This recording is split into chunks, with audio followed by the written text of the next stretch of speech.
I moved in with my son. At 3 a.m., I heard noises from the bathroom. What I saw that night changed everything. Before we dive into the story, make sure you like, share, and subscribe to keep the stories flowing. It's strange how life folds itself back to beginnings.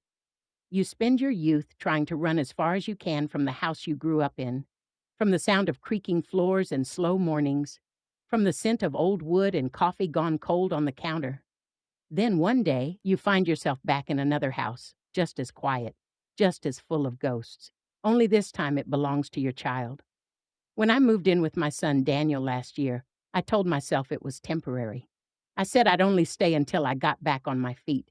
But deep down, I knew that was wishful thinking. My knees had started to betray me. I couldn't keep up the old house anymore, couldn't mow the lawn or chase after leaky faucets. The stairs were steep, the nights were long, and my heart had begun to whisper that maybe it was time to stop pretending I was still 50. Daniel and his wife, Melissa, had been asking me for months to come live with them. They said it would make things easier for everyone. But I knew what they really meant was that they didn't want me alone anymore. After Arthur passed, God rest his soul, it took me a while to stop talking to the empty side of the bed. Even then, some nights, I'd still wake up and swear I heard him clearing his throat or turning the newspaper page. Grief plays tricks on your senses. It makes the ordinary sound extraordinary and the silence unbearable. So one morning, I packed the few things I thought I'd need: two suitcases, a shoebox of letters, and a photograph of Arthur in his fishing hat, and drove across town to Daniel's house in the suburbs. It was a modern place, neat and bright, all smooth lines and stainless steel. Melissa had a way of keeping things spotless. You could practically see your reflection in their kitchen counters. I remember thinking it felt too clean, too empty of the messes that made a house feel alive. Daniel met me at the door with that cautious smile sons wear when they're trying not to show worry. "Mom," he said, taking my bags before I could protest. "You sure you didn't forget anything?" "Oh, just my pride," I told him. He laughed, but I could tell he didn't quite know if he should. Melissa came down the hallway then, all warm politeness and perfume. She hugged me gently, like I was made of glass. "We're so glad you're here," she said, and for a moment I believed her. They'd set up the guest room at the end of the hall. Soft gray walls, a new quilt, even a vase of daisies on the nightstand. There was a small bathroom just across from it, and I remember thinking how nice it would be not to climb stairs anymore. That night, after we ate dinner together, chicken pot pie, Daniel's favorite, I lay in that quiet room and listened to the hum of the refrigerator, the low murmur of their TV, the distant laughter of my grandson Tyler from upstairs. It was the sound of another family's rhythm, and I was the echo trying to blend in. The first few weeks passed gently enough. Melissa was kind, if a little careful around me. She'd ask if I needed help with my laundry or if I was warm enough, always with that voice you use for someone fragile. Daniel would check in every evening after work, sitting at the foot of my bed while I knitted or watched old movies. Tyler, a sweet boy of 9, would pop in now and then to show me his drawings or ask if I wanted to play cards. I tried not to interfere, not to take up too much space, not to be the burden I feared I'd become. But the house had its moods, especially at night. It started one Tuesday just past 3 in the morning. I remember because I'd woken up for no reason, that half-conscious stir where the body wakes before the mind knows why. At first, I thought it was rain tapping the window, but then I realized it wasn't raining at all. The sound was coming from the hallway, a soft shuffling, a door creaking open. I sat up, my heart drumming faintly against my ribs. The sound came again, this time from the bathroom across the hall. The faint clink of metal, the rush of running water, then silence. At first, I thought maybe Daniel had gotten up. He'd had trouble sleeping lately, always working late, glued to his phone. But the bathroom light wasn't on. I could see the crack under the door, dark as pitch. And yet I could hear something, a faint whispering sound like someone talking to themselves under their breath. I told myself not to be foolish. Houses make noises, pipes, drafts, memories. I was half asleep, that was all. So I pulled the blanket up, whispered a prayer to calm my nerves, and drifted back to sleep. But it happened again the next night, and the one after that. Always at 3 a.m. Always the bathroom. By the fourth night, I was too curious, or maybe too uneasy to ignore it. I decided that if I heard it again, I'd check. Just peek my head out, see what was what. You know how the mind works when it's alone too long. It fills in the dark with every story you've ever feared. That night I went to bed early, determined not to wake. But at 2:59, as though something inside me was keeping count, I opened my eyes. The house was still, the air thick. Then came the sound. Water running, a faint splash. Then something else, a soft rhythmic thud, like a hand knocking gently against porcelain. I slipped out of bed, the floor cool beneath my feet, and crept to the door. The hallway was dim, lit only by the moon through the window. The bathroom door was half open now, a narrow line of shadow cutting across the floor. "Daniel?" I whispered. No answer. I took another step. "Melissa?" Nothing. The running stopped. The silence that followed was heavier than the sound had been. I eased the door open just a little more, and what I saw in the faint blue glow made my breath catch. There by the sink was Daniel. He was standing shirtless, shoulders tense, staring at the mirror. But the mirror, oh Lord, the mirror wasn't showing him right. His reflection was delayed, almost trembling, as though it were struggling to keep up with his movements. And then I saw the water, running full blast into the sink, swirling down the drain, dark as ink. He didn't look at me, didn't even seem to know I was there. He just stood there, whispering something I couldn't hear. Then, in one sudden motion, he plunged his hands into the water, and the sound it made, sharp, like a gasp, echoed through the small room. I must have made a sound because he turned, eyes wide, startled like a child caught misbehaving. "Mom?" he said, blinking as though coming out of a trance. "What are you doing up?" My throat felt dry. "I heard something." I managed. "Are you all right?" He turned off the faucet quickly, wiping his hands on a towel. Yeah, yeah, I'm fine, just couldn't sleep."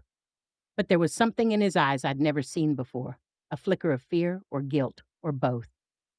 He smiled then, too quickly. "Go back to bed, okay? It's nothing." I wanted to ask more, but I didn't. Something in his tone, gentle but firm, told me to let it go. So I nodded and returned to my room, though sleep was the last thing I found. The next morning, Daniel was his usual self, cheerful even. He made pancakes for Tyler, kissed Melissa on the cheek, and asked me how I slept.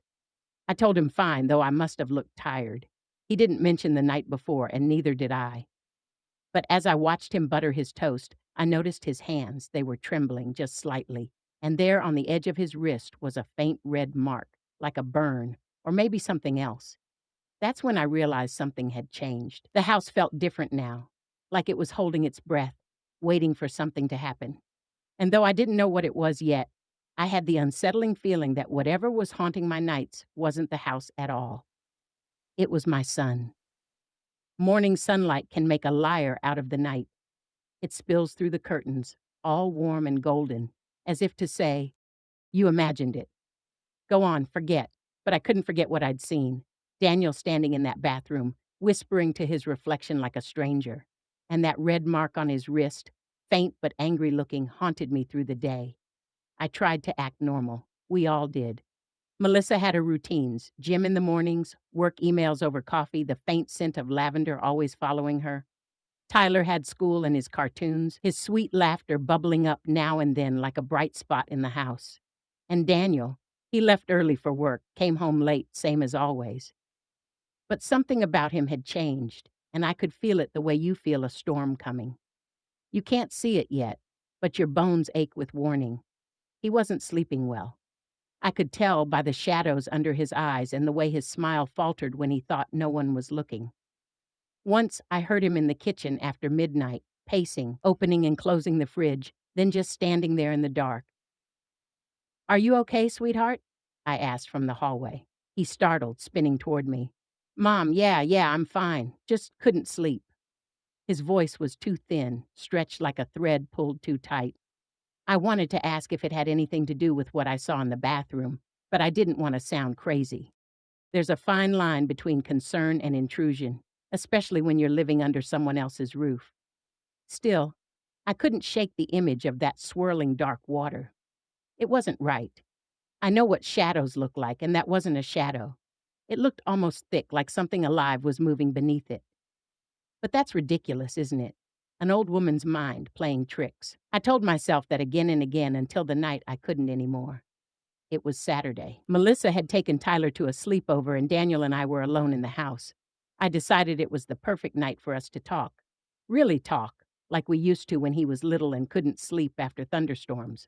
I made tea, chamomile, and waited in the kitchen while the clock ticked slow circles. He came in around 9, hair mussed, tie loose, looking older than 37 ought to look. "Hey, Mom," he said, dropping his keys in the bowl. "You're up late." "I made tea," I said. "Chamomile. Help you sleep." He smiled weakly and sat down, wrapping his hands around the cup, though he didn't drink. "Thanks." We sat in silence for a moment, the kind that hums with everything unsaid. Finally, I asked, "Are you all right, Danny?" He looked up, surprised. "Yeah, why? You just seem tired. You've been restless lately." He laughed softly, though there was no humor in it. "Work's been rough, that's all." "Is it?" I said gently. "Because, honey, the other night—" He froze. Just like that, his whole body stiffened, the way a deer does when it hears something it shouldn't. "What about the other night?" I hesitated. "I heard something from the bathroom. I got up and you were in there. You didn't seem like yourself." He blinked, his face going pale. "You saw me?" "I didn't mean to startle you. I was worried." He rubbed a hand over his mouth, exhaling slowly. "Mom, I don't really remember that night. I mean, I remember getting up, but it's fuzzy." "Fuzzy how?" He shook his head, eyes unfocused. "It's like I wasn't me for a second, like I was watching myself do things but couldn't stop." "God, that sounds insane." "No," I said softly. "It doesn't." We sat there for a while, the clock ticking between us. I wanted to reach out and hold his hand, but he looked so distant, like any touch might shatter him. "Can I see your wrist?" I asked quietly. His eyes darted to mine, startled. "What?" "Your wrist," I said again. "Please." Slowly, he rolled up his sleeve. The mark was still there, red, almost like a burn, but deeper now, like it had sunk beneath the skin. It pulsed faintly, as if something beneath it was alive. My stomach turned cold. "Daniel," I whispered, "what happened?" He stared at it like he hadn't really seen it before. "I don't know. It showed up last week. I thought it was from my watch. But—" He trailed off, swallowing hard. "Sometimes it itches. Burns, even." "Have you shown Melissa?" He shook his head. "No, she'd freak out. She worries enough already." "You should see a doctor." He nodded half-heartedly, the way people do when they've already decided they won't. Then he stood, forcing a smile. "I'm fine, Mom. Really. Just need some rest." But that night at 3:04 a.m., I heard him again. Only this time it wasn't the bathroom. It was the basement. At first I thought I'd dreamed it. The sound of a door creaking open, then the faint thump of footsteps on the old wooden stairs. But then came another sound, something soft and wet, like cloth dragging over stone. My pulse quickened. I slipped out of bed, heart in my throat, and crept toward the basement door at the end of the hall. It was cracked open, and a faint, flickering light spilled out, like candlelight. I hadn't seen anyone use candles in that house since I'd moved in. Melissa preferred those clean, battery-powered ones that smell like vanilla and plastic. I stood there, hand trembling on the doorknob, listening. I could hear Daniel down there, his voice, low, murmuring, almost chanting. And underneath it, something else. Another voice. Deeper, slow. It didn't sound human. My instinct screamed at me to shut the door, to go back to bed, to pretend I hadn't heard a thing. But there's something about being a mother. You never stop worrying, no matter how grown they are. So I opened the door a little wider and peered down. Daniel was kneeling on the concrete floor, a candle burning beside him. Around him in a circle were small jars, mason jars, the kind I used to use for jam. But these were filled with dark water, and floating in each one was something I couldn't quite make out, shapes, shadows like bits of torn cloth or maybe hair. He was whispering to them. "Daniel," I said softly. He didn't move. "Sweetheart," I tried again, stepping down one creaky stair. This time he stopped. The candlelight flickered, casting his face in sharp relief. When he turned toward me, his eyes weren't his. They looked darker, almost black, and for a split second, I could swear something moved behind them, like a ripple in deep water. "Mom," he said, but his voice wasn't his either. It was layered, like two people speaking at once. I froze. Every instinct I had screamed to run, but I couldn't move. He blinked, and suddenly it was just him again, confused, pale, trembling. "Mom, what are you doing up?" he asked. I swallowed hard. "I heard you." I thought. He looked around as though seeing the jars for the first time. Oh, God, not again. He stood quickly, knocking over one of the jars. The dark water spilled across the floor, seeping into the cracks. He dropped to his knees, trying to clean it with his hands. Don't tell Melissa, he said, voice breaking. Please, she won't understand. I wanted to demand an explanation, to ask what on earth was happening, but he looked so frightened, so fragile that I just nodded. He gathered the jars, blew out the candle, and helped me back up the stairs as if I were the one who'd done something wrong. Back in my room, I couldn't stop shaking. I sat on the bed till morning, staring at the faint line of light under the door, wondering what I'd just seen. I wanted to tell myself it was harmless, some sort of sleepwalking or stress-induced episode, but deep down I knew better. That wasn't sleepwalking. That was something darker. Over breakfast, he was silent. Melissa didn't seem to notice. Tyler was excited about his sleepover, chattering between bites of cereal, and Daniel smiled when he had to, but his eyes were empty. When Melissa took Tyler to school, I cornered him in the kitchen. Daniel, I said, we need to talk. He didn't look up from his coffee. About what? About what's happening to you. He sighed. Mom, no, don't brush me off. You've been acting strange. You've got that mark, and you were in the basement doing God knows what. He set the mug down hard, coffee sloshing over the rim. You shouldn't have come down there. Then tell me what it is you're doing. Are you in trouble? Did someone hurt you? He ran a hand through his hair, exhaling shakily. It's not what you think. Then what is it? I pressed. He hesitated, then looked up at me with eyes that looked too tired for his age. After Dad died, he began, I started having these dreams. They didn't feel like dreams, more like visits. He'd be standing somewhere dark, calling me. I could never reach him, but I'd wake up with this pull, like he needed me. I felt my heart squeeze. Oh, honey. I know it sounds crazy, he said quickly. But then one night I heard water running in the bathroom. I went in and it was... He stopped, swallowing hard. The sink was full, black water like tar. I saw Dad's face in it. He said he was trapped. My skin prickled. Trapped? He nodded. He told me I could help him, that there were ways to bring him back, to fix what was broken. Daniel, that wasn't your father. I know how it sounds, he said, voice cracking. But I saw him, Mom. I heard him. He told me to find what he called the echo water, said it could open the way. I shook my head. Sweetheart, listen to yourself. You're grieving. That thing you saw, it wasn't real. He slammed his fist against the counter, startling me. It was real. The sound echoed through the kitchen. For a moment, neither of us spoke. Then, softer, he said, I can't stop. Every night at 3, it calls me. The water, the reflection. I can feel it under my skin. His hand trembled, and the mark on his wrist pulsed again, faintly glowing beneath the skin like a dying ember. I reached for him, tears stinging my eyes. Daniel, please, we need help. But he pulled away. No one can help me now, he whispered. That night I locked my door. I didn't want to, but I had to. I could hear him pacing again, the creak of the floorboards, the distant sound of water running somewhere in the house. I prayed until dawn, and the next morning the bathroom sink was cracked, split clean down the middle like something had struck it from below. I didn't tell Melissa. What could I say? Your husband's been talking to ghosts through the plumbing. She'd think I'd lost my mind. So I said nothing. I just watched, waited, listened.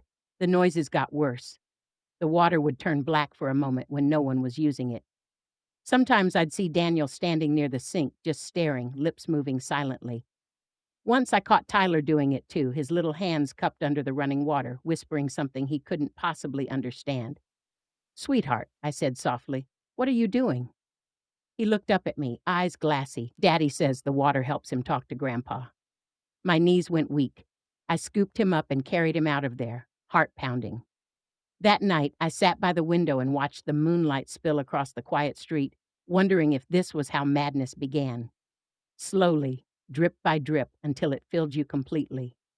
But when the clock struck 3 again, and I heard the bathroom door creak open, I knew this wasn't madness. It was something else. Something that wanted to be let in. You'd think, after a certain age, fear would lose its teeth. You'd think the things that go bump in the night would shrink back into shadows once you've buried a husband, raised a child, and outlived half the people who knew your maiden name.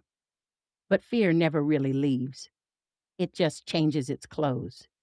It starts to sound like your son, whispering to a faucet in the dark. It looks like black water swirling where clear water should be.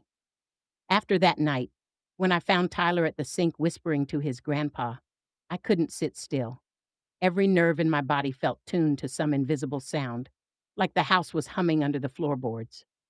I told myself I'd talk to Melissa, that I'd find a way to tell her gently, without making her think I was losing my mind. But every time I opened my mouth, she was busy, phone pressed to her ear, making dinner, running late to pick up Tyler. The house was a carousel of small motions, but underneath it all, something darker was spinning. Daniel avoided me. He'd been sleeping in the guest room downstairs for the past few nights, said the bed was better for his back. I didn't believe that. Sometimes I'd see him standing in the hallway before dawn, staring at nothing, like a man waiting for something only he could hear. The mark on his wrist had spread. It had climbed up toward his elbow, faintly veined with something that shimmered under the skin. When he noticed me staring, he'd shove his sleeve down, pretend it wasn't there. "Daniel," I said one afternoon while folding laundry in the kitchen, "you need to see a doctor, I'm serious." "I said I'm fine," he muttered, eyes on the floor. "You're not fine," I said, my voice trembling more than I wanted it to. "That thing on your arm." He slammed his hand against the counter. "Mom, drop it." I flinched. He saw it immediately and sighed, the anger draining out of him. "I'm sorry," he said softly. I can't explain it to you." "Then try me," I said. He shook his head, rubbing his temples. "It's not a sickness. It's something else. It's like the water knows me now. It remembers me." "What does that even mean?" He didn't answer. He just walked out of the kitchen, leaving his coffee untouched. That night I couldn't sleep again. The sound of the pipes echoed through the house, the kind of hollow knocking that doesn't sound like plumbing at all. It sounded deliberate, like something moving through the walls, tapping, listening. I got up and went to the window. The backyard was still and silver under the moonlight. The air felt heavy, almost wet. Then I noticed it, the garden hose stretched across the lawn, water trickling from its mouth. I hadn't seen anyone use it that day. I went out barefoot, shivering at the chill of the grass. The hose was still running, the water pooling near the fence. But it wasn't clear. It was dark, the same inky color I'd seen in the bathroom. I knelt, heart pounding, and leaned closer. The reflection in that puddle wasn't mine. For just a moment, it was Arthur's. He was smiling that crooked smile of his, the one that used to drive me crazy when he'd beat me at cards. "Grace," he whispered, so faint I thought the night was playing tricks. "Grace, he can't let go." I stumbled back, my breath catching. "Arthur?" But the water rippled and the image vanished. The hose went still. I must have stood there for minutes, shaking. The night felt like it was watching me. I turned off the water, went inside, locked every door, and cried quietly into my hands until the sun rose. The next morning, Melissa noticed. "You okay, Grace?" she asked, pouring herself coffee.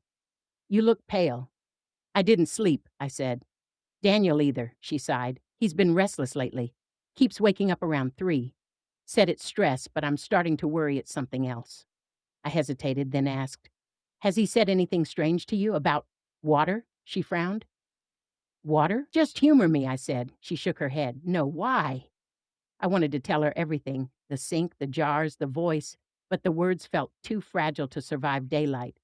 Instead, I said, "It's probably nothing. Just keep an eye on him." Melissa nodded, distracted, already scrolling through her phone. I wanted to shake her, to make her look at me, but I didn't.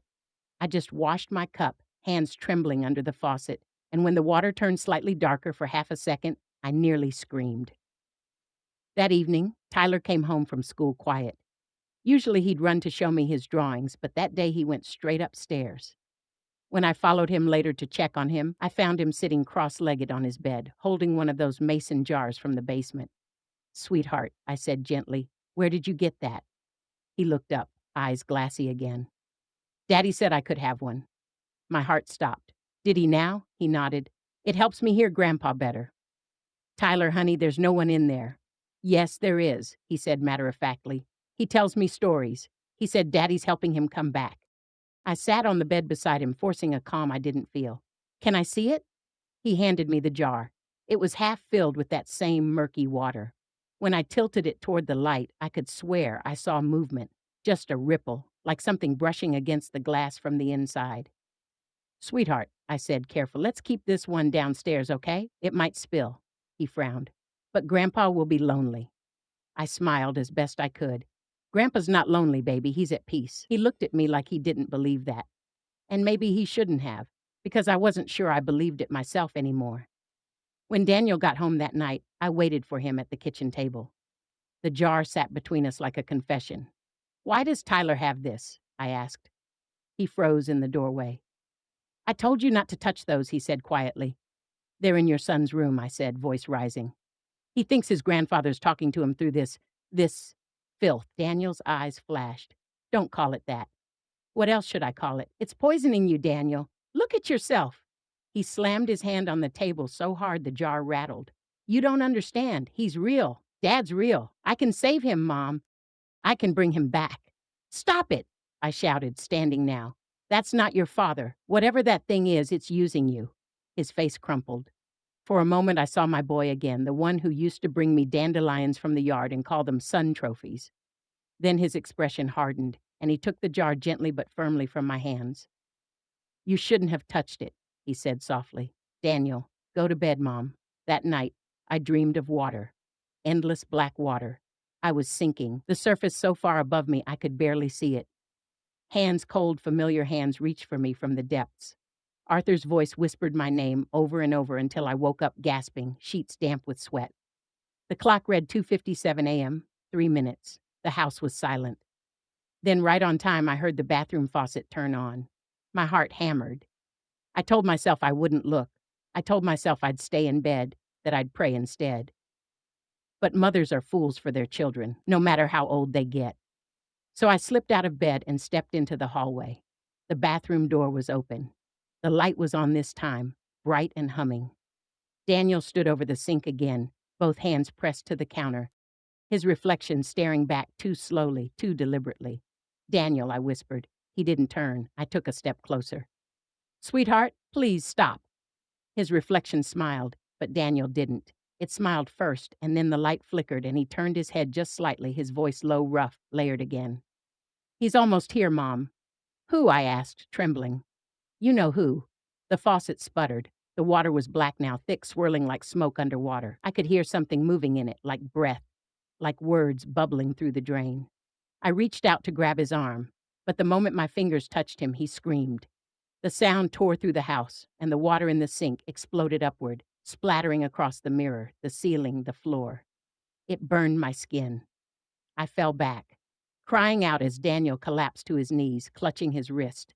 The mark was glowing, pulsing like a heartbeat. Then, just as suddenly, it all went quiet. The faucet stopped. The air stilled. Daniel was trembling, sobbing quietly, his forehead pressed to the floor. "Mom," he whispered, "it's in me." I crawled to him, shaking. "What's in you?" He looked up, eyes black as night. "The water remembers." I didn't understand then, not fully, but I knew we couldn't stay there another night. Whatever this was, it wasn't just haunting him. It was spreading. The next morning, I packed a bag. When Melissa came downstairs, I told her Tyler was coming with me for a few days. I said Daniel needed rest. I said I missed having my grandson around. She didn't argue. She just nodded, distracted, her eyes tired. Before we left, I went into the bathroom one last time. The sink was spotless. New, even. Melissa must have replaced it after it cracked. But when I turned on the faucet, the water came out perfectly clear. Still, when I leaned close, I thought I heard something faint beneath the sound of running water. A whisper. My name. I shut it off immediately and walked out, heart hammering. Tyler and I drove away that afternoon, sunlight flickering through the trees. He sat in the back seat, quiet. After a while, he said softly, "Grandpa says Daddy's scared." I glanced at him in the mirror. "Sweetheart, we're not listening to Grandpa for a while, okay?" He didn't answer. He just looked out the window and whispered something I couldn't hear. When we reached my sister's place 2 towns over, I tried to breathe again, tried to pretend life could go back to normal. But deep down, I knew we'd left something behind in that house, something that wasn't finished with us yet. And that night, when I went to wash my hands before bed, the water from the faucet turned dark again. Only this time, it didn't ripple or whisper. It smiled.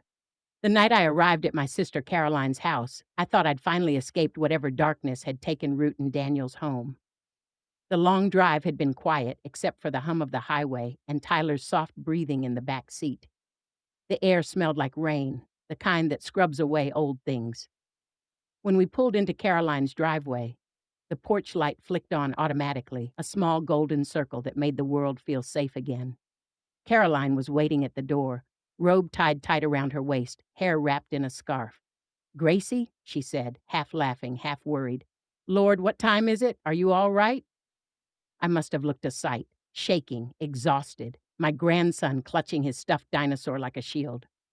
"We just needed to get away for a bit," I told her. She didn't ask questions right away. That's the gift of an older sister. She knows when silence is medicine. She made us tea, tucked Tyler into the guest bed, and waited until the house was still before she spoke. "All right," she said, sitting across from me at the kitchen table, that same table we'd eaten cereal at as girls. "Now tell me what's got you looking like you've seen a ghost." So I did. Not everything. The basement, the jars, the eyes that weren't my son's, but enough. Enough for her to know this wasn't just about missing Arthur. When I finished, she reached across the table and took my hand. "Gracie, grief can do strange things to folks, to you, to Daniel. Maybe it's all tangled up, the missing and the guilt." "I know what grief feels like," I said softly. "This isn't that." She studied me, her thumb rubbing circles on my knuckles. "Then whatever it is, we'll face it together." That promise was the first steady thing I'd heard in weeks. The next few days passed quietly. Tyler played in the yard with Caroline's dog, and I helped my sister bake bread the way Mama used to. Slow, steady, with patience enough to let things rise in their own time. I started to believe maybe the worst had been left behind. But peace, I've learned, doesn't stay still. It's a fragile thing, easily spooked. On the third night, I woke to a sound, the faint hiss of running water. My heart clenched. For a moment, I thought I'd dreamed it. But then I heard it again, coming from the small bathroom down the hall. I told myself it was just Caroline's old pipes, that familiar creak they made whenever someone flushed. But when I opened the door, the sound stopped. The sink was dry. The mirror, though, was fogged, as if someone had just been standing there. I wiped it with my sleeve, and for the briefest heartbeat, I saw movement behind my reflection. A shape, blurred, like a man standing just over my shoulder. When I turned, the room was empty. "Arthur," I whispered. Nothing, only the ticking of the wall clock. I backed out slowly and shut the door. That night I slept sitting up, the lamp on. Morning brought sunlight and the smell of coffee. Caroline was already in the kitchen, humming. "You look like you didn't sleep," she said. "I heard water," I admitted. She nodded toward the faucet. "That thing drips sometimes. I keep meaning to call the plumber." Maybe she was right. Maybe all of this was coincidence stacked too neatly to ignore. But then Tyler came padding in, hair sticking up, eyes still foggy with sleep. "Grandma," he said. "Grandpa says Daddy's sorry." The cup slipped from my hand and shattered on the floor. Caroline rushed over, but I barely heard her. "What did you say, sweetheart?" Tyler blinked. "Grandpa said Daddy didn't mean to scare you. He said the water got too loud." Caroline frowned. "He had a dream, Grace. Kids dream about family all the time." But I saw it in Tyler's face, the same dazed, listening look Daniel had worn when the whispering first began. After breakfast, I walked outside to clear my head. The morning air was crisp, the kind that makes everything smell like possibility. Yet the farther I got from the house, the more uneasy I felt, as if the world behind me were stretching thin. At the edge of the yard, near the old well Caroline kept covered with a wooden lid, I heard it again. A faint drip, drip, drip. I lifted the lid and peered down. The water at the bottom was still, dark as ink. My stomach turned. Something glimmered just beneath the surface, a pale shimmer that moved like a reflection, though the sun was behind me. Then a voice, soft as breath. "Grace." I dropped the lid and stumbled back. It couldn't have been real. That afternoon, I decided to call Daniel. I needed to hear his voice, to know he was still my boy. He answered on the second ring, voice hoarse. "Mom?" "Oh, thank God," I said. "Are you all right?" A pause. "Where are you?" "At Caroline's. Tyler's safe with me." Another pause. "You shouldn't have taken him." "He's a child, Daniel. He doesn't need to be around whatever that is." "Mom, you don't understand." His voice cracked. It's not trying to hurt us. It's trying to come back. Dad, he's close. My heart clenched. Sweetheart, listen to me. That thing isn't your father. It's feeding on your grief, on all of ours. Silence. Then so quietly I barely heard him. It's in me, Mom, and it misses you. The line went dead. For the rest of that day, I felt the walls breathing. It sounds strange to say, but that's how it felt, the air itself thickening with something unseen. Caroline noticed too. Feels like rain, she said, glancing toward the windows. But there wasn't a cloud in the sky.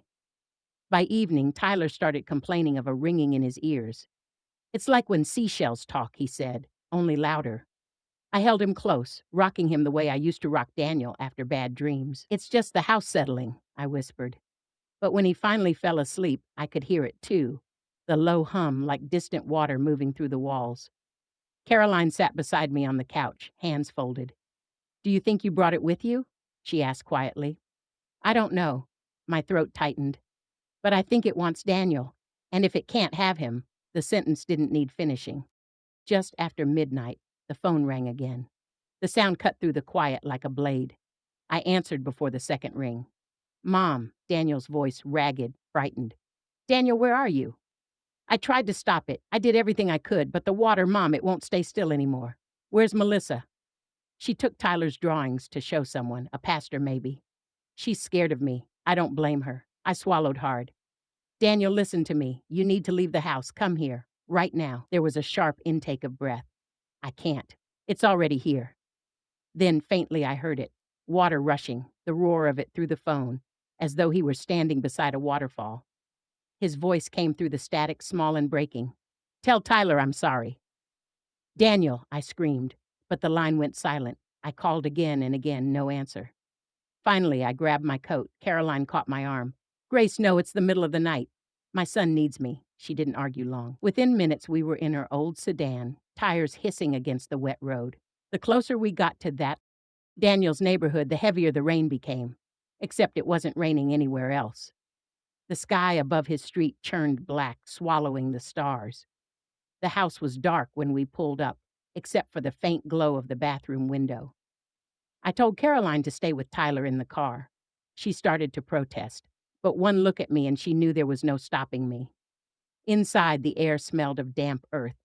The carpet squished under my shoes, soaked. Water dripped from the ceiling like the house itself was crying. Daniel? I called, voice echoing. No answer. I followed the sound, the slow, steady trickle leading me to the bathroom door. It was open, light flickering inside. Daniel was there, kneeling again, hands plunged into the sink. The water overflowed onto the floor, pooling around him. Daniel, I whispered. He looked up, and for the first time in weeks, his eyes were clear. Mom, he said softly, almost childlike. I can stop it. I just have to let it finish. Let what finish? He smiled, a sad, tired smile. Dad. Then he pressed his palms flat against the surface of the water, and it went utterly still. I ran to him, grabbing his shoulders, but the water beneath his hands began to glow faintly, a light that wasn't a reflection of anything in that room. His skin shimmered, the mark on his arm spreading like silver veins. Daniel, please, I cried. You're not bringing him back. You're leaving me too. He looked at me, tears mixing with the water on his face. I just wanted to fix it, Mom. The light flared, white, blinding. For a heartbeat, I thought I saw two figures in the reflection. Daniel and Arthur, standing side by side. Then the glass cracked and everything went dark. When I woke, the house was quiet. The water had stopped. Daniel was lying beside me, breathing shallow but steady. The mark on his arm was gone. I pulled him into my arms and held him until morning. The days after were a blur of doctors, questions, and silence. They said he'd collapsed from exhaustion, dehydration, stress. No one mentioned the water. Melissa returned home, pale but relieved. She didn't ask for explanations, and I didn't offer any. Some truths don't survive retelling. Tyler stayed close to me. Sometimes he'd stare at a puddle after it rained, listening. But when I'd call his name, he'd blink and run to me, laughing again. Life resumed, though never quite the same. A week later, I sat with Daniel on the porch. He looked fragile, the way people look after long illness, aware of how easily the world can slip away. Do you remember any of it? I asked. He shook his head. Only the feeling, like being underwater too long. I kept thinking I could breathe there. I squeezed his hand. You're here now. That's what matters. He nodded, eyes fixed on the yard where sunlight caught the edges of a puddle left by last night's rain. Mom, he said quietly, do you ever think the things we love most are the ones that call us back? I followed his gaze. The puddle shimmered, ordinary and harmless in the light. Maybe, I said, but love's supposed to let go. He smiled faintly, and for the first time since it all began, I believed we might be all right. Still, sometimes, in the quiet just before dawn, I'll hear the pipes murmur soft as breath, like a memory trying to find its way home. And I whisper back, just once, rest now, Arthur, we remember you. Time has a way of smoothing the edges of pain like a river stone turned gentle by years of current. The weeks after that night passed slowly, like the world had forgotten how to move forward. Daniel slept more than he spoke, and when he did talk, his words came out measured, careful, like a man testing the ground before stepping on it. Melissa fussed over him, of course, made soups, changed the sheets twice a day, fluffed the pillows like it could fix everything that had gone wrong. I could see it in her eyes, though. That mix of love and fear that never fully leaves after you've watched someone drift too close to the edge. Tyler, on the other hand, bounced back like children do. He'd draw again, mostly houses and dogs and the kind of suns that take up half the page. But every once in a while I'd see him draw water, streams, ponds, rain, and I'd feel that chill creep up my neck again. I told myself it was nothing, just a child working through what he'd seen. But deep down I knew the water hadn't gone. It had only gone quiet. In early spring, when the daffodils started poking their yellow heads through the thawing ground, Daniel asked me to take a walk with him down by the lake behind the old mill. It was a place Arthur used to take him fishing when he was a boy. Quiet, still, almost forgotten by time. We didn't talk much as we walked. The air was cool, the kind that smells faintly of mud and new beginnings. The lake shimmered under the pale morning sun, small ripples moving across it like someone breathing just beneath the surface. I used to hate coming here, Daniel said finally. Dad always made me get up at 5 in the morning, said the fish liked the quiet hours best. I smiled. He was right about that. He always said the water listened better before the world woke up. Daniel looked at me then, eyes full of that same boyish longing I hadn't seen since he was 12. Do you think he's really gone? I took a long breath. I think he's at peace. Whatever happened, I think he was trying to find his way back to us. And maybe he finally did. Just not in the way we expected. He nodded, gaze fixed on the water. Sometimes I still hear it, not the voices, not like before, just the sound of it, when I close my eyes. That's memory, I said softly. It stays where love once was. He smiled faintly. I like that. For a while, we just stood there, listening. The wind moved through the reeds, and a duck splashed somewhere out of sight. And for the first time in a long while, I didn't feel afraid, just small and grateful. Melissa decided they'd sell the house not long after. Too many bad dreams, she said. She wanted a new start, closer to her parents in Indiana. I understood. You can only live so long in a place that's held too many ghosts. Still, the day the moving truck came, I couldn't help feeling like something sacred was being closed off. That house had seen our worst, but it had also held our best. Birthdays, Christmas mornings, baby giggles echoing down the hall. You don't just leave those things behind. You fold them into the fabric of your heart and hope they don't unravel. I helped Melissa pack the kitchen while Daniel loaded boxes into the truck. Every now and then I'd catch him staring toward the bathroom door. Not long, just enough to make me know he still felt it too. When the house was empty, I walked through it one last time. The floorboards creaked like they were saying goodbye. In the bathroom, I turned the faucet on just for a second. The water came out clear, no shimmer, no whisper, just water. Still, I leaned close and whispered, "Thank you for letting go." And I could have sworn the air sighed back.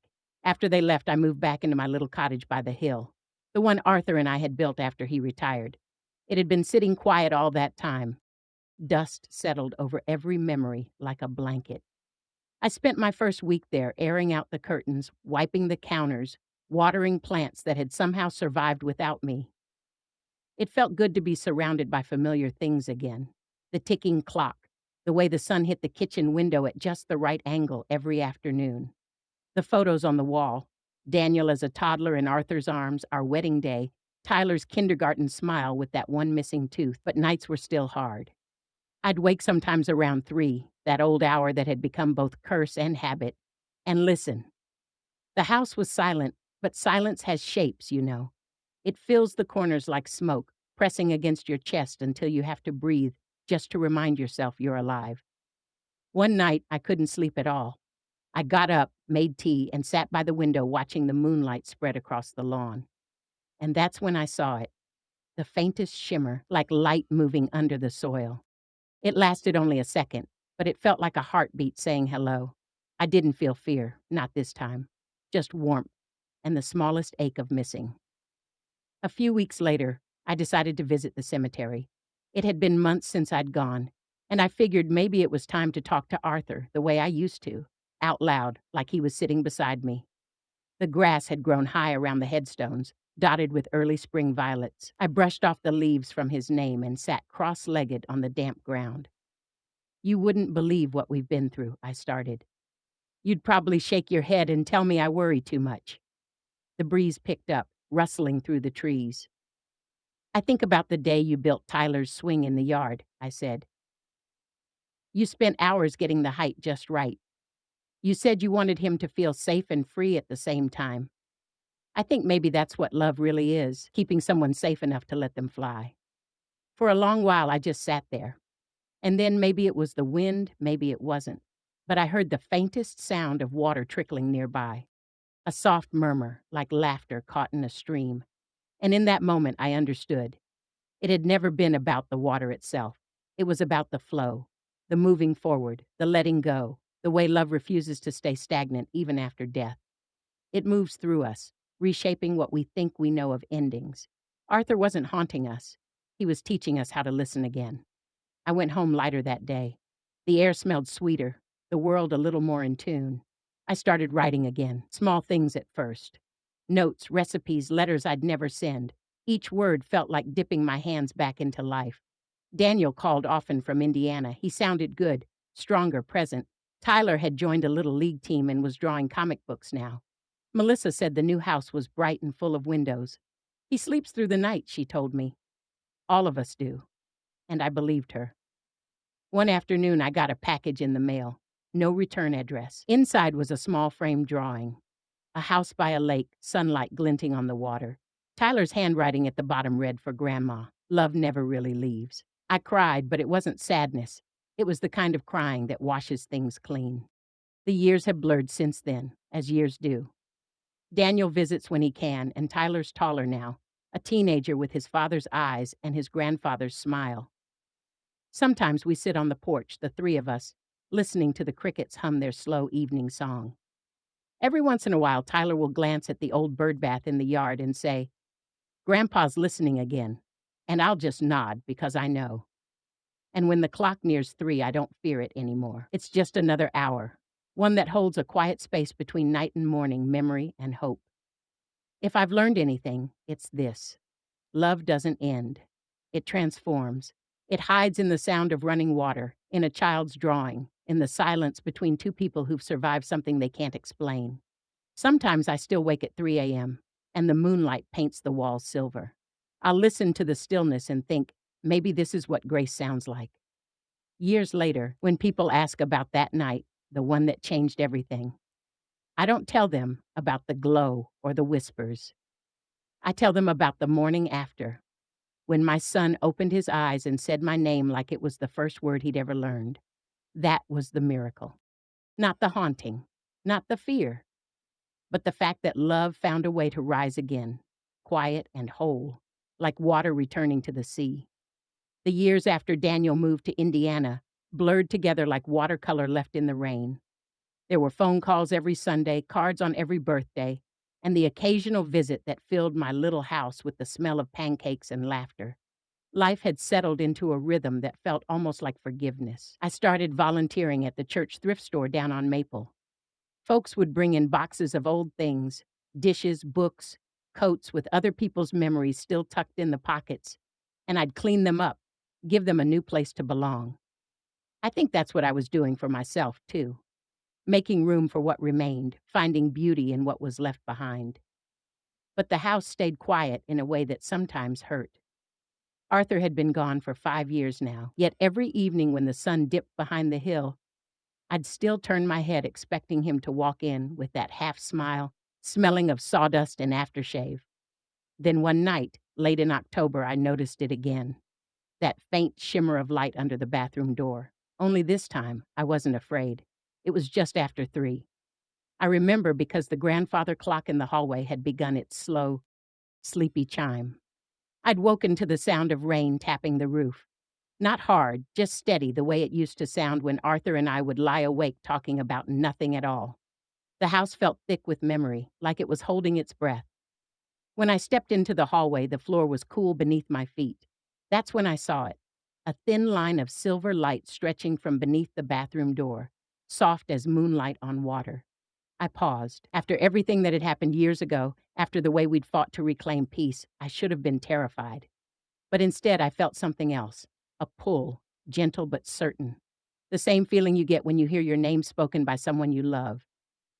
"Arthur?" I whispered. No answer, just the hush of rain. I opened the door. The bathroom looked the same as it always had, small, simple, the mirror spotted with age. The light wasn't coming from the ceiling, but from the window above the tub.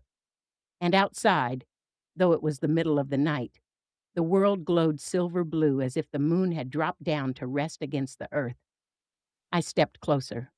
The window pane was streaked with condensation, tiny rivers running down the glass. And there in one of those rivers I saw it, the faint outline of Arthur's face, smiling at me through the reflection. Not haunting, not sorrowful, just present. "I've missed you," I said quietly. The reflection shimmered, then faded into the mist. I sat on the edge of the tub for a long while, just listening to the rain. Maybe it was imagination, maybe it was grace, but I felt a warmth settle over me. Not the sharp ache of longing, but something softer, like he was reminding me that love doesn't stay trapped in the past. It moves with us. In the morning, sunlight streamed through that same window, bright and ordinary again. But when I looked down, I noticed something small on the tile, a droplet of water shaped almost like a heart. I laughed. "All right, old man," I said to the empty room. "I see you." That winter was cold, the kind that turns the sky brittle. Daniel called one evening and said they were planning a visit after Christmas. "Tyler's got something he wants to show you," he said. "He's been working on it for months." When they arrived, the house filled with life again. Tyler, taller now, voice just starting to change, carried in a canvas wrapped in brown paper. "It's for you, Grandma," he said, cheeks flushed from the cold. I waited until everyone had gone to bed that night to unwrap it. The painting showed a bathroom, our old one, with light pouring through the window. And in the reflection of the mirror, barely visible, was a man's silhouette standing behind a woman who was smiling. I traced the edges with my fingertips. "How did you know?" I whispered. The next morning I asked him about it. He shrugged, grinning shyly. "I just dreamed it, I guess." It felt real, like he was trying to tell me the light means he's okay. Sometimes children understand what adults spend years trying to learn. As months passed, I found myself drawn more often to old photo albums, the thick ones with cracked leather covers and the smell of time. I'd sit for hours turning pages, remembering faces, places, laughter frozen in glossy stillness.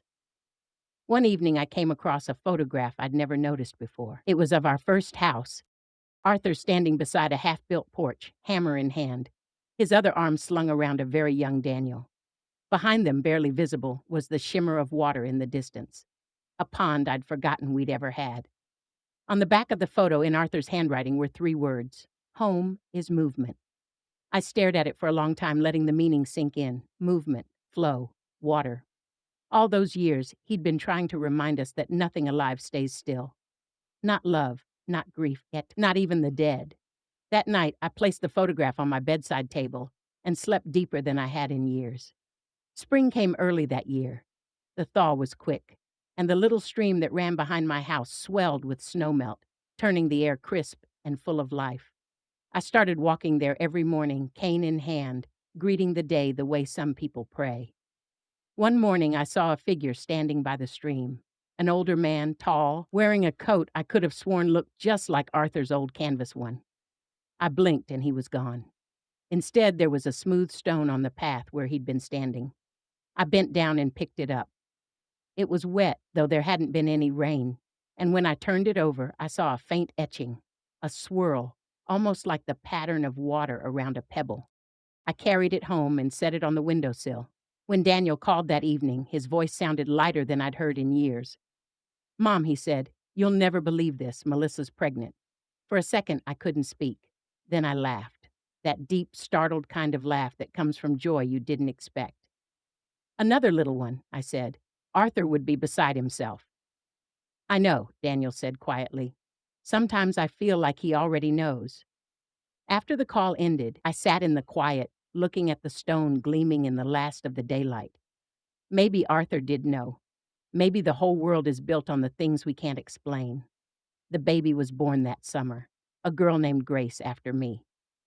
When they brought her to visit, I held her in my arms and felt the years melt away. Her tiny fingers curled around mine, and I thought of rivers of cycles, of how every ending folds itself into a beginning. That night after they'd gone to bed, I stood by the bathroom door again. No light this time, just the faint drip of a faucet and the hum of the house breathing. I whispered, "Thank you for keeping watch," and went to sleep, smiling. As the seasons turned, I began to write more, little stories, pieces of memory stitched together with honesty. I'd sit on the porch, notebook in hand, describing the world as it looked now, softer, kinder. Sometimes I'd read them aloud to Waf, Tyler, who'd listen with that quiet attentiveness he'd inherited from his father. One afternoon, he asked, "Grandma, do you think Grandpa's really somewhere out there, or is he just in here?" He tapped his chest. I thought about it. "Maybe both," I said. "Maybe love is big enough to live in more than one place at once." He smiled. "That sounds like him." The years went on like that, steady and full. I grew slower but not tired. There was too much stillness to notice, too many mornings worth waking up for. Then came the letter. It arrived one pale September day, tucked among bills and catalogs. The handwriting stopped me cold. Arthur's, clear as the day he'd written our vows in the church registry. My hand shook as I opened it. Inside was a single page, yellowed at the edges. The ink had faded but was still legible. "My dearest Grace, if you're reading this, it means the river's finally carried me farther than I can swim back from. Don't be sad. You've been my harbor. If ever you feel lost, follow the sound of water. It'll lead you home." I read it twice, 3 times, then pressed it to my heart. I'd never seen the letter before. Must have been tucked into one of those boxes I never got around to opening. Yet it felt like it had been waiting for me all along. That night, I slept with the letter under my pillow. At 3 a.m., I woke to a faint light beneath the door. I didn't need to open it. I already knew what it meant. Morning came bright and clear. I made coffee, fed the birds, and sat on the porch watching the mist rise from the grass. Everything shimmered, the way it does when the world feels newly made. I realized then that the light beneath the door had never been about ghosts or warnings. It was a reminder that love, real love, is patient. It waits for us to understand. It changes shape until we're ready to see it. And maybe that's what Arthur had been doing all along, waiting for me to stop fearing the dark so I could finally notice the light. When Daniel called later that day, I told him about the letter. He was quiet for a long time. Then he said, "You know, Dad used to tell me that the trick to fishing wasn't catching anything. It was learning to sit still enough to see your own reflection in the water." I laughed softly. Sounds like something he'd say. "Guess he was teaching us both how to wait," Daniel said.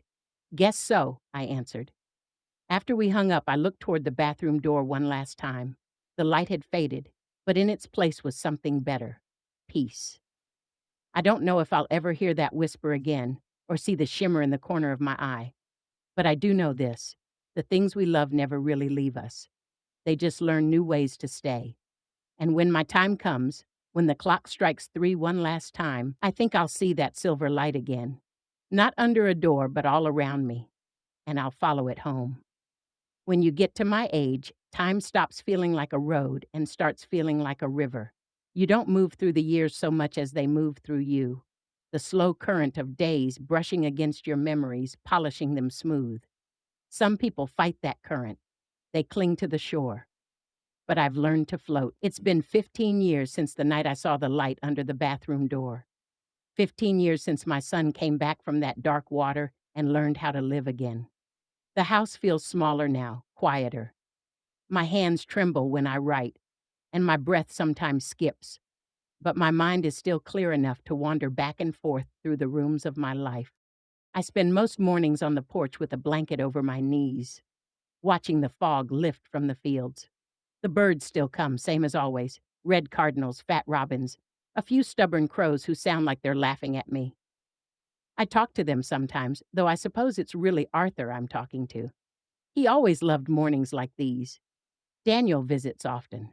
He's grayer now, the same soft gray Arthur's hair turned when Tyler was born. Melissa still makes too much food every time they come, and I pretend to scold her for it, though secretly I love the noise of family filling my kitchen. And little Grace, not so little anymore, sits at my feet sketching in her notebook, quiet as her grandfather used to be. She's 16 now. Paint smudges on her fingers, curls that never quite behave. There's a steadiness about her, an old soul in a young frame. Last summer, she painted the stream behind my house, the same one where I found that etched stone all those years ago. In her painting, the water isn't still. It's swirling, bright, alive.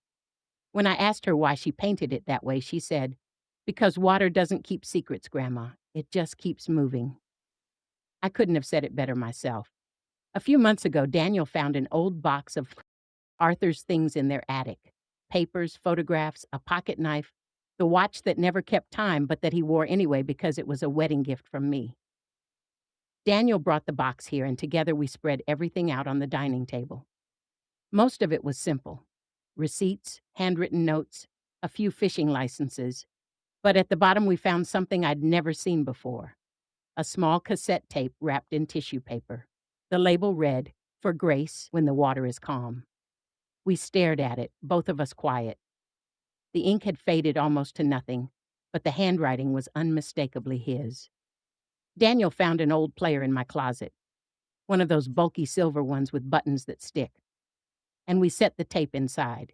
When we pressed play, there was a crackle, then Arthur's voice, clear as day. "Grace," he said, "if you're hearing this, it means I didn't get the chance to say goodbye properly. I hope that doesn't make you sad. I don't want this to be a goodbye, just a reminder. Remember what I told you about the water? How it keeps what it loves moving? That's you. You keep things moving. You keep us alive by remembering." His voice trembled just slightly. "Tell Daniel I'm proud of him. Tell Tyler the stories. Don't let grief build walls where bridges should be. You were the light that brought me home once, and if the day ever comes when you can't see me, just look for the shimmer. I'll be right there." Then silence. Daniel turned the player off and sat back, eyes wet. "He knew," he whispered. Somehow he knew. I reached across the table and took his hand. Maybe he did. Maybe that's what all of this was, his way of making sure we learned how to listen. We sat there for a long time, holding each other's hands, the tape still warm from being played. Outside, the wind rattled the window panes softly, almost like applause. As the months passed, I found myself writing more often. Not just letters or diary pages, but full stories. Our story, told the way I'd tell it if I were sitting beside a fire and someone asked, "What did you learn from it all?" Here's what I'd tell them. I'd say grief is a teacher that doesn't use words. It speaks in echoes, in the way light bends on water, in the hush that follows laughter. It tells you that love doesn't stay where you left it. It changes shape until you recognize it again. I'd say forgiveness isn't a one-time act. It's a tide. It goes out, it comes back, and every time it carries away a little more of what you no longer need. And I'd say that when you hear strange noises in the night, whether they come from a bathroom, a dream, or the quiet corners of your heart, don't always run. Sometimes they're just the sound of life reminding you that you're still part of the flow. Last week, Daniel brought Grace down for a few days while he and Melissa went to a conference. The first night, she wandered into my room around midnight, holding a blanket. "Can I sleep in here?" she asked. "Of course, sweetheart," I said, moving over to make room. She curled up beside me like she used to as a little girl. For a while, we just listened to the wind in the trees. Then she whispered, "Grandma, do you ever get scared of dying?" I took a slow breath before answering. "Not anymore," I said. "I used to back when I thought it meant an ending, but I think it's just another bend in the river." You know how water never really disappears? It just turns into mist and rain and finds its way back again? I think people are like that. She was quiet for a moment. So when you go, you'll come back as rain? Maybe, I said. Or maybe I'll just be the sound of it whispering at the window. She smiled in the dark. Then I'll listen. And I believed her. When morning came, the house smelled of cinnamon rolls. Grace had woken early to bake them from a recipe I'd taught her years ago. She'd written it in her sketchbook, adding tiny drawings in the margins: a spoon, a mixing bowl, a teacup. Watching her move through the kitchen, I felt the same swell of love I'd felt the day Daniel took his first steps. It struck me then that this was how the story should end. Not with ghosts or shadows, but with a granddaughter humming to herself, flour dusting her hands, and sunlight streaming through the window. That afternoon, we walked to the stream behind the house. The air smelled of damp earth and lilac. Grace skipped stones while I sat on the old bench Arthur built. The water was calm, rippling gently around the rocks. "Grandma," she said, "do you think the river ends somewhere?" I smiled. "Everything ends somewhere, honey. But that's the trick. Where it ends, it also begins again." She tilted her head. "Like a circle?" "Exactly. The river ends where it begins, just changes its name along the way." She nodded thoughtfully, then threw another stone. It skipped 3 times before sinking. Then maybe when people die, they just change their name too. I reached out and brushed a strand of hair from her face. Maybe so. That night, after she'd gone to bed, I sat alone on the porch with my notebook and wrote one last entry. The moon hung low, full and bright, and the stream glowed like silver thread weaving through the dark. If love is water, I wrote, then grief is the shore that teaches us how to swim again. I closed the notebook, set it on the table, and listened. Somewhere in the distance, a faucet dripped, steady as a heartbeat. I smiled. The years keep narrowing now. Days come softer, nights longer. I can feel the river's pull growing stronger, the current gathering under me. But I'm not afraid. I've seen what waits beyond the door. Sometimes, just before dawn, I'll see that same thin line of light on the floor, the one that used to terrify me. Now it feels like an invitation. I imagine Arthur standing there, patient as ever, holding out his hand. When that day comes, when I finally follow that shimmer, I hope my family won't be sad. I hope they'll stand by the water, feel the rain on their faces, and know that every drop is part of something endless. Because that's the truth I've learned. The truth I wish I could whisper to every lonely heart. Nothing loved is ever lost. It just learns new ways to come home. Years from now, maybe Grace will tell this story to her own children. Maybe she'll sit them on her lap and say, "Your great-grandmother once heard something in the night that changed everything." And maybe she'll laugh, because by then it will sound less like a haunting and more like a love story that refused to end. And she'll be right. Because when I moved in with my son all those years ago, I thought I was there to help him heal. But really, I was being led back to the part of myself that still believed in miracles. The quiet kind, the ones that happen at 3 when the world is half asleep and love slips back through the cracks to remind you that you were never alone. So if you ever wake in the middle of the night and hear the water running, don't rush to turn it off. Sit for a moment, listen.